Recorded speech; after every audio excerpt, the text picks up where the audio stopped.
Rahlo deževje je ubilo dva plezalca, ki nista naredila nobene napake. 28. september 2022, Takush Rock, Kalifornija.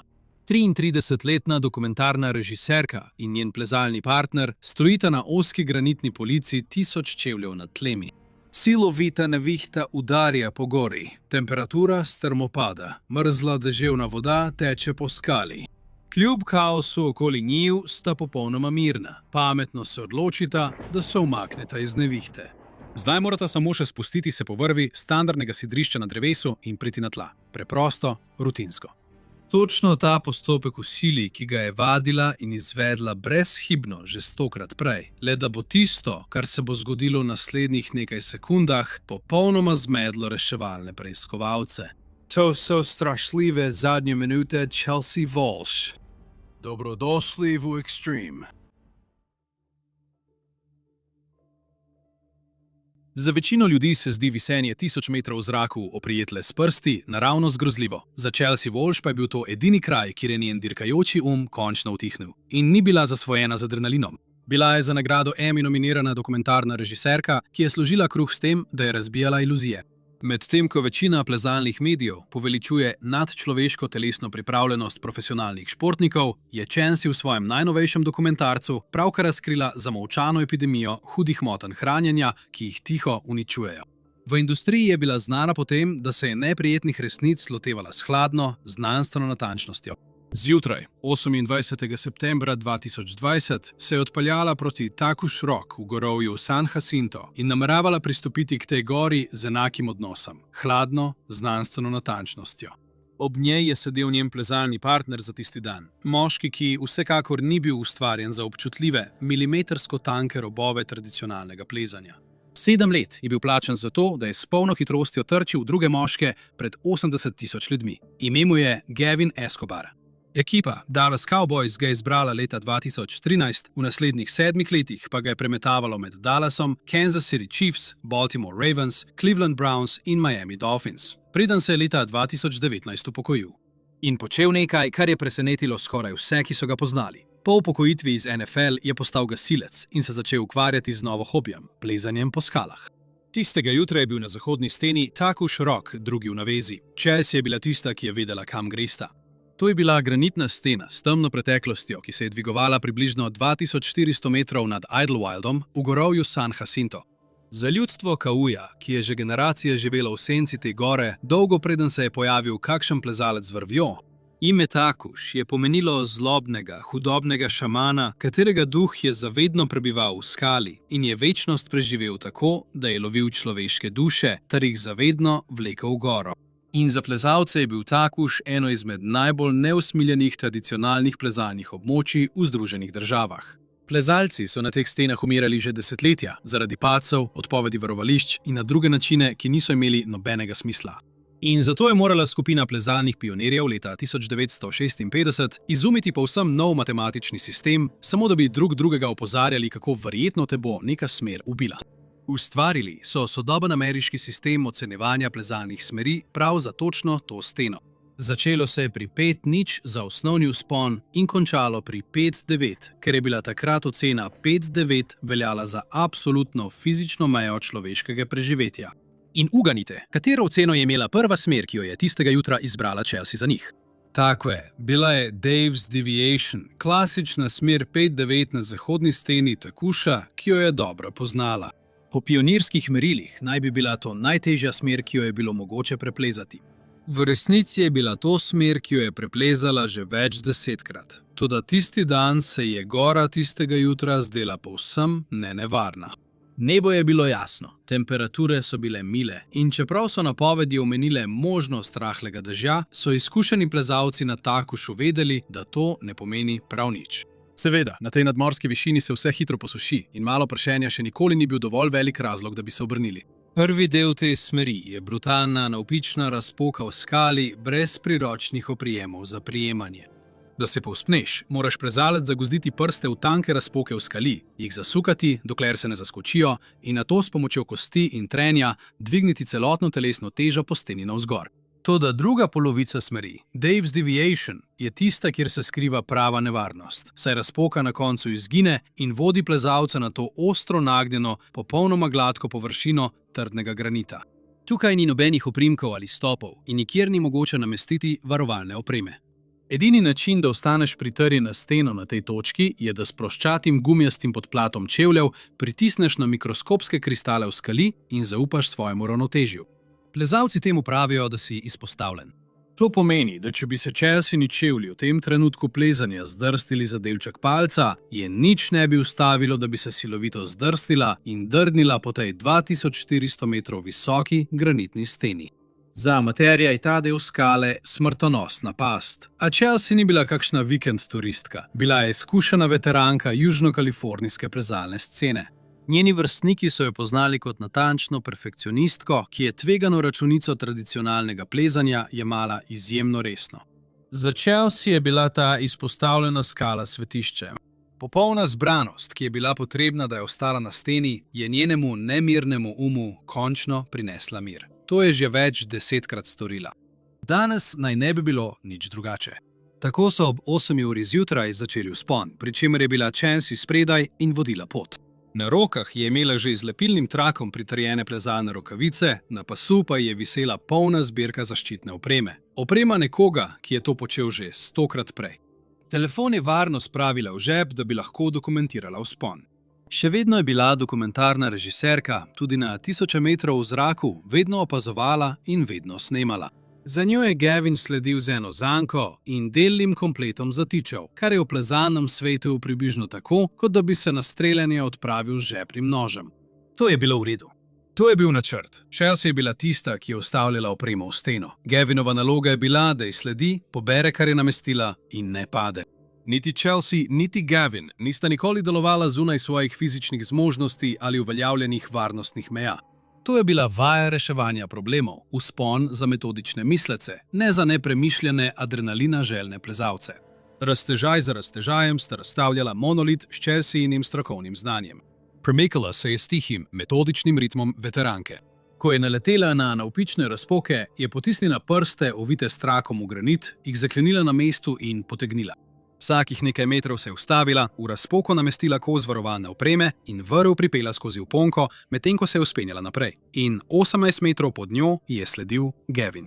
Svojo ogromno postavo, težko 115 kg, se je prebil skozi naporne odseke, previdno odstranil varovalno opremo, kot sta se dogovorila, in jo čisto pripel na svoj pas, saj jo bosta potrebovala na poti navzdol. Do 10:30 sta že opravila z najtežjimi fizičnimi deli vzpona. Takrat sta bila na ozki skalni polici blizu vrha smeri, imenovani Pine Tree Lodge.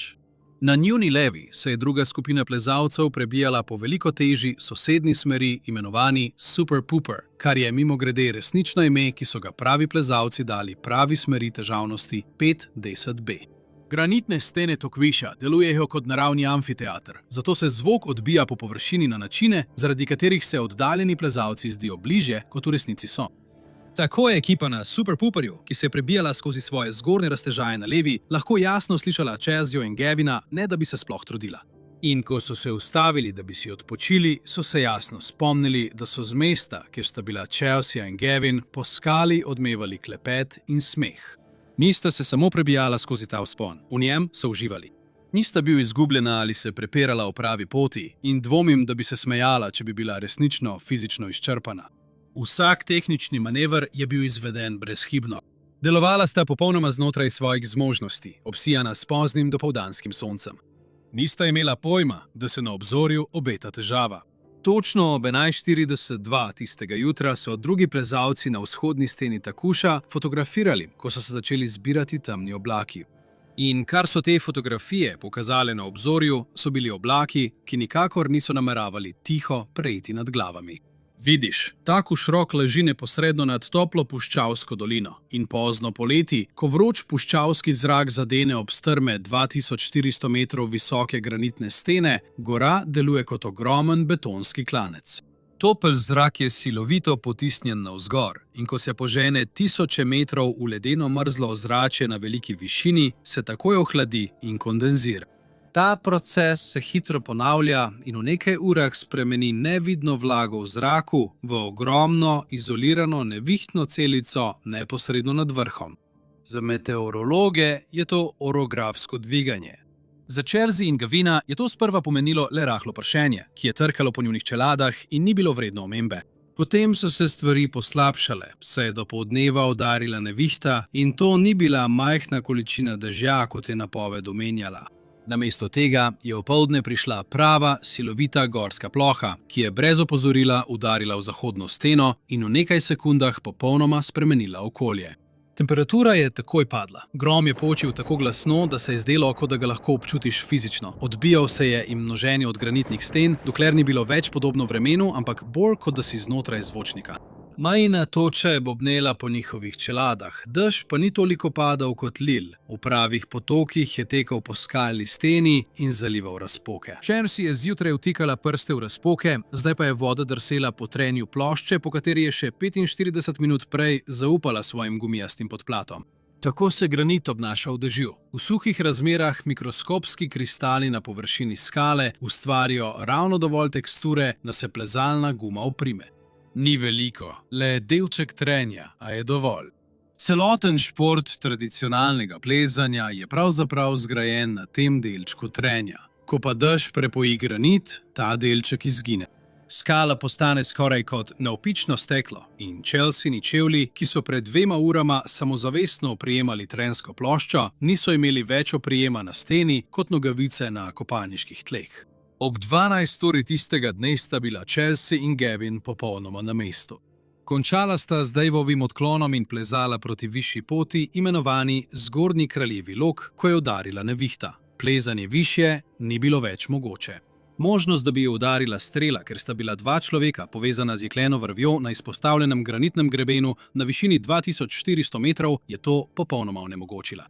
Zdaj je obstajala le ena pot z te stene in Chelsea je točno vedela, katera je.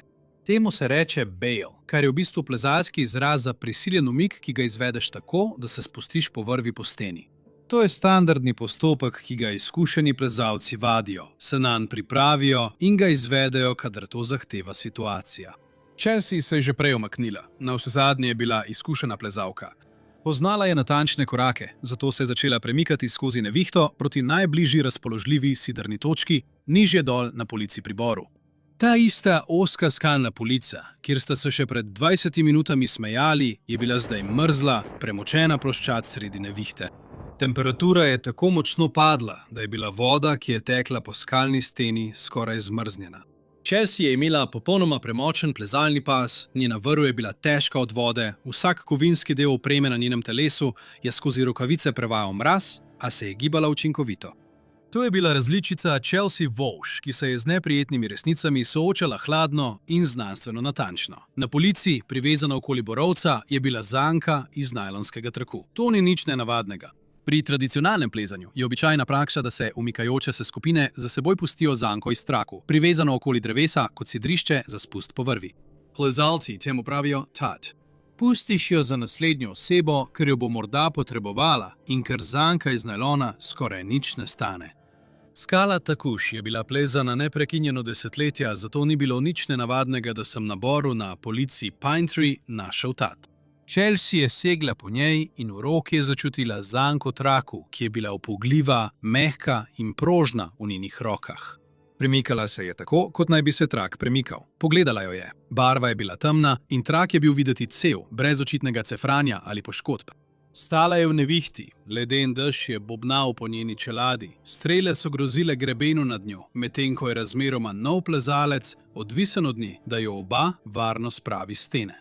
Njen ki je leta uril ocenjevanje tveganja na granitnih stenah, je ocenil trak in prišel do zaključka, da bo zdržal njuno skupno težo za nujni spust po vrvi stene. Tako je Chelsea poklicala Gavina in skupaj sta se v dežju lotila dela. Tla neposredno pod tisto borovico niso bila ravna, bila je strma, nagnjena granitna plošča.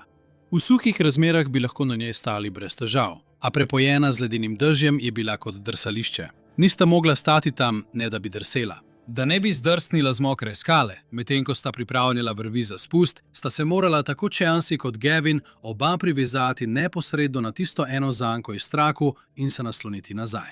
To je bila teža Chelsea, plus Gavinovih mogočnih 115 kg, plus njuna težka kovinska plezalna oprema in premočena oblačila, vse to je hkrati vleklo za tkanino.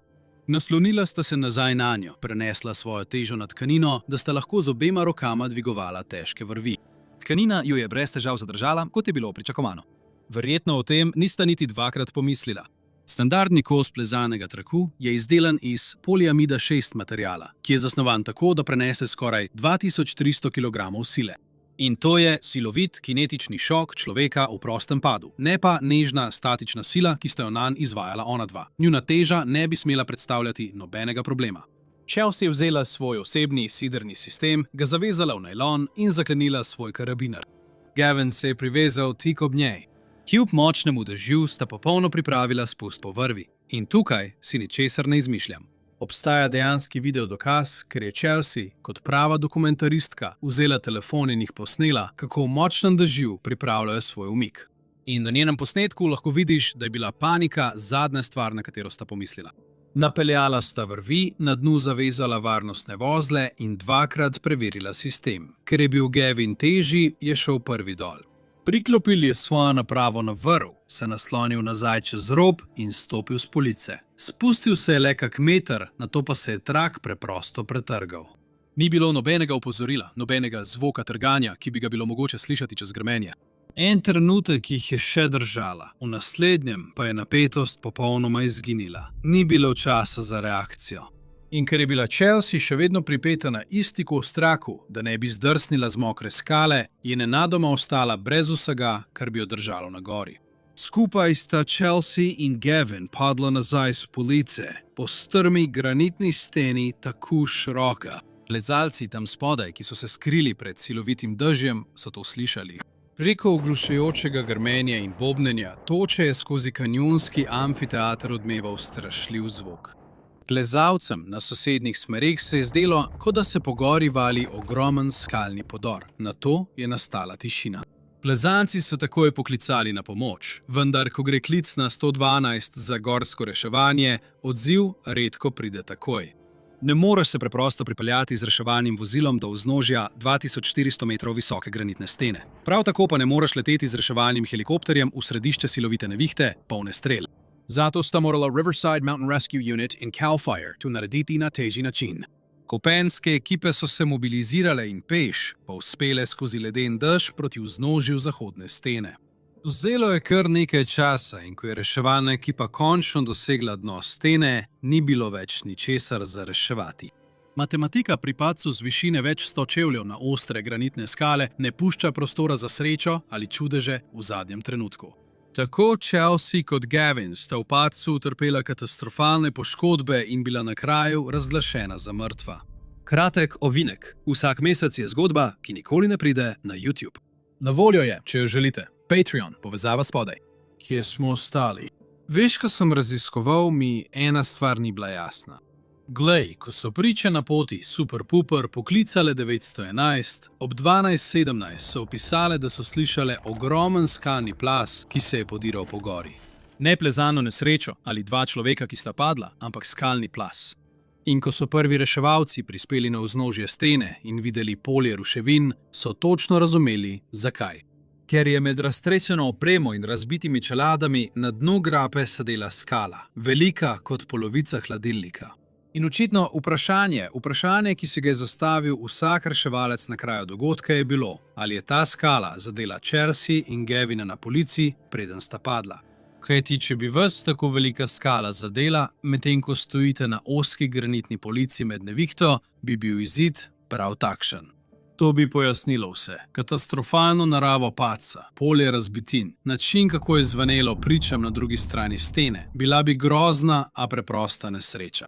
Razen, ko se je tehnična plezalna ekipa povzpela po mokri skali do police Pine Tree, da bi pregledala mesto sidrišča, niso našli ničesar. Na drevesu ni bilo nobenih sledov udarca ali poškodb na trakovih. Ni bilo nobenih dokazov, da bi balvan karkoli zadev na tisti polici, preden se je padec začel. Skala jih ni podrla, namesto tega je padec sprostil skalo. Več 100 kilogramov težek kos granita, ki ga je izpodrinila sila napete vrvi in dveh človeških teles, ki sta padli čez rob, ju je preprosto sledil navzdol. Torej, če ni bil za to kriv padec skale, kaj je potem bil? RMRU je na to pogledal osebno opremo. In tukaj je postalo resnično nenavadno. Ker ko pregleduješ opremo dveh ljudi, ki sta pravkar padla več 100 čevljev z granitne stene, pričakuješ, da boš našel napako. Zgrešen vponka, odklenjen karabin ali napačno zavezana vrv v naglici med nevihto, nekaj takega. Oprema ti skoraj vedno pove, kaj je šlo narobe, a Chelsea in karabin je bil popolnoma zaklenjen. Gavinovi vozli osmica so bili pravilno zavezani na obeh koncih vrvi. Vsaka stvar, ki ste jo naredili na tisti polici sredi ledene nevihte, je bila pravilna. Preiskovalci RMRU so pregledali vsak kos najdene opreme in niso našli nobene napake v njuni osebni navezi. Nobene. Edina stvar, ki je ostala, je bila tista ena zanka najlonskega traku, ki je bila še vedno pritrjena na njun siderni sistem. Toda za preiskovalce je bil to nemogoč del. Najlonski trak se ne pretrga zgolj zaradi tega, ker se nanj naslonita dve osebi. Ne pozabite, zasnovan je tako, da prenese skoraj 2,5 toni. Da bi počil kot poceni vezalka, ni imelo nobenega fizičnega smisla. In skrivnost se je še poglobila, ko so preiskovalci iz razbitin rešili Chelsea in telefon. Na njem so našli video, posnet tik pred padcem. Pokazal je Chelsea in Gavina na borovi polici v močnem dežju. Nista se prepirala ali paničarila, nista hitela zgore, bila sta mirna, metodična in sta pripravljala umik točno tako, kot sta bila naučena. Da bi ugotovili, kako se je popolno izveden umik končal s smrtjo obeh, so preiskovalci odnesli pretrgano zanko v laboratorij. Ustavili so jo v stroj, da bi preverili njeno trdnost pri pretrganju. Spomnite se, standardna zanka iz tega materiala bi morala zdržati približno 2300 kg. Toda pri uradnem testu vlečne trdnosti je zanka popustila pri natanko 260 kg. To je bilo komaj dovolj, da je zdržalo statično težo Chelsea, Gavina in njune mokre opreme. V trenutku, ko je Gavin stopil z roba in dodal dinamično silo človeškega telesa, najlon ni imel nobene možnosti. Kljub vsemu njihovemu popolnemu, natančnemu načrtovanju je bila njihova usoda matematično in znanstveno zapečatena. Ampak zakaj je počil in zakaj Chelsea ni opazila, da je bil poškodovan? Odgovor je bil, da ima najlonski trak enega naravnega sovražnika, ki nima nobene zveze s težo ali silo. To je sonce. Vsako uro, ko je najlon izpostavljen sončni svetlobi na veliki nadmorski višini, ultraviolično sevanje tam zgoraj razgrajuje polimerne verige, ki dajo materialu njegovo trdnost. Ta proces ne povzroča očitnega cefranja ali trganja. Namesto tega sonce počasi razbarva in izsuši tkanino, dokler trak neopazno ne izgubi nosilnosti. In ker se borova polica nahaja nad enim od manj obiskanih sestopnih poti na Takvič Roku, so lokalni plezalci, ki poznajo območje, ocenili, da lahko trak, ki je tam postljen na drevesih, ostane popolnoma nedotaknjen, nepreverjen in nezamenjan tudi do 10 let. Predstavljaj si desetletje kalifornijskega sonca na višini 8000 čevljev na kosu vrvi, ki je komajda kdaj uporabljen. Ko so preiskovalci v suhem, nadzorovanem laboratorijskem okolju natančno pregledali trak, so opazili, da je bil očitno bled in krhak. Ob običajnem jasnem dnevu bi izkušena plezalka, kot je Chelsea, prijela tisti trd najlon in takoj vedela, da nekaj ni v redu. Toda tukaj postane zgodba resnično kruta. Prav tisto neurje, ki je Chelsea in Gavinu onemogočilo nadaljevanje plezanja, je isto neurje, zaradi katerega se je tisti kos propadajočega traku v Chelseanih rokah zdel varen. Ker voda ima dva specifična učinka na močno, z UV žarki poškodovani najlon. Prvič, zmehča krhka vlakna, zato je togost, ki bi se v suhih razmerah takoj zdela napačna, popolnoma izginila. Tisti trak, ki bi moral biti kot star kreda, je bil v Chelseanih rokah kot nova oprema. Drugič, voda potemni material, zato je bleda, izprana siva, ki je v laboratoriju kazala leta poškodb zaradi UV žarkov, bila popolnoma zakrita z dežjem. Chelsea je svoje življenje zaupala opremi, ki je delovala z 11% svoje prvotne moči in občutila nekaj, kar se je zdelo varno. Ni bila malomarna ali neprevidna. Bila je izkušena plezalka, ki je v nevihti hitro ocenila situacijo na podlagi informacij, ki so ji bile na voljo. Nevihta je samo poskrbela, da so bile informacije napačne. Chelsea Walsh je naredila prav vsako stvar popolnoma pravilno, pa je vseeno padla z neba zaradi trohnečega kosa najlona, ki se je skrival na očeh. Kaj pa se zgodi, ko eden največjih plezalnih legend v zgodovini izvede brezhiben spust, zaklene vsak karabin, pa vseeno pade v smrt? Ne zaradi pasti, ki bi bila puščena na gori, ampak zaradi tiktakajočega kosa opreme, ki ga je leta nosil na svojem telesu. Ta naslednji video govori o grozljivih zadnjih minutah Toda Skinnerja.